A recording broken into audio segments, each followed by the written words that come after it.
Wow. And like even when you talk about these people upon your journey, Jimmy, the lady from your high school, Miss Jones, you get emotional.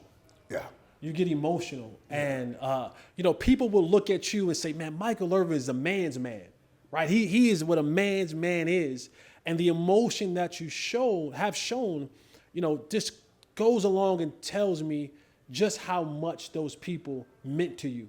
And we understand that on this journey that we take, one of the things that I hate when I hear people say, hate it. I hate the self-made thing. I hate when people say, I'm self-made. I'm like, that's bull. Ain't no such thing. That's bull. There's somebody along the way that gave you a helping hand in something. Yeah, I hate when people say that. And then I hear you talk about Miss Jones. Right. I hear you talk about Jimmy and all these people who looked at you as a person. Because a lot of times we get looked at as an athlete, as a commodity, as something that people just use up. You know what I mean? Right. And to stay on the Jimmy front, when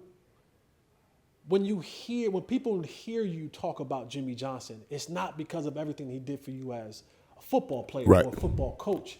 It's what he gave to you man to man.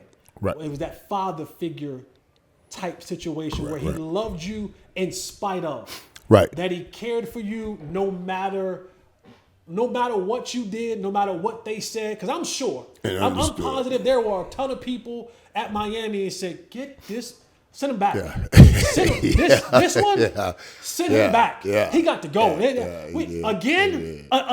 Right, we're here again. We're here again with this guy? Right. No, and I know that Jimmy had to be in there like, wait a second now, hold on, this one, this mine. This mine. I'm sure there were others like that in that journey. And George Smith, the guy that came and got me off the street, right? And I had lost my dad that junior year when we were fighting for me to play. My dad had died.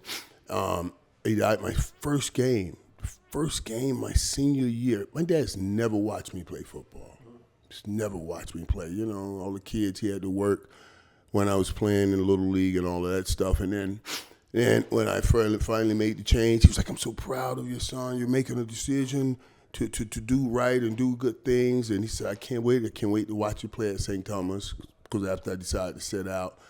And then 3 days before that game, he died. He had a brain and throat tumor. I can tell you guys this, though. That was, because I was just around the time, about that age to drive.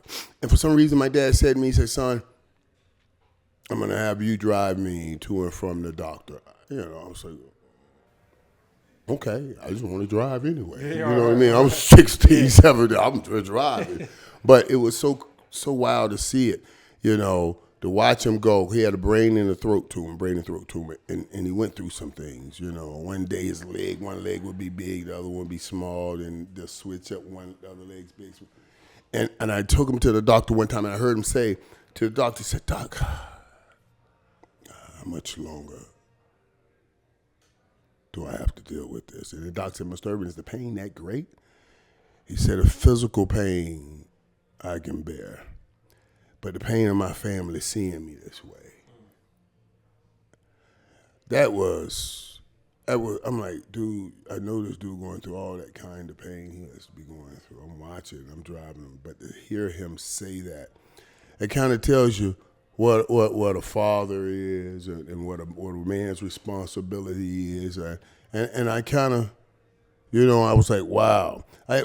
Coming up, my dad was a pastor.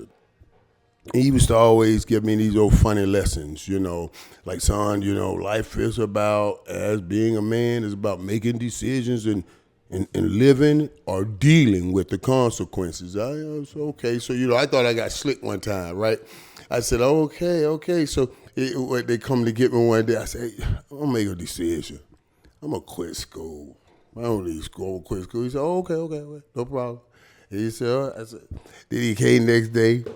He said, I said, what's up? I said, I quit school, Dad. He said, make a decision. He said, yeah, but I told you, consequences also. He said, your decision to quit school is okay.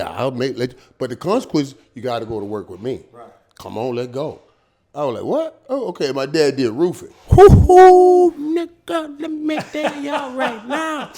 I went out there just the first day I was carrying mud buckets, cement buckets. My job was to make the cement, put it in the bucket, lift both buckets up, take it under the ladder, and then hoist it up to get on the roof so we can lay the tile. Then go up on the roof and start carrying them and dumping them out so they can lay. School didn't go bad. I did this jump one day.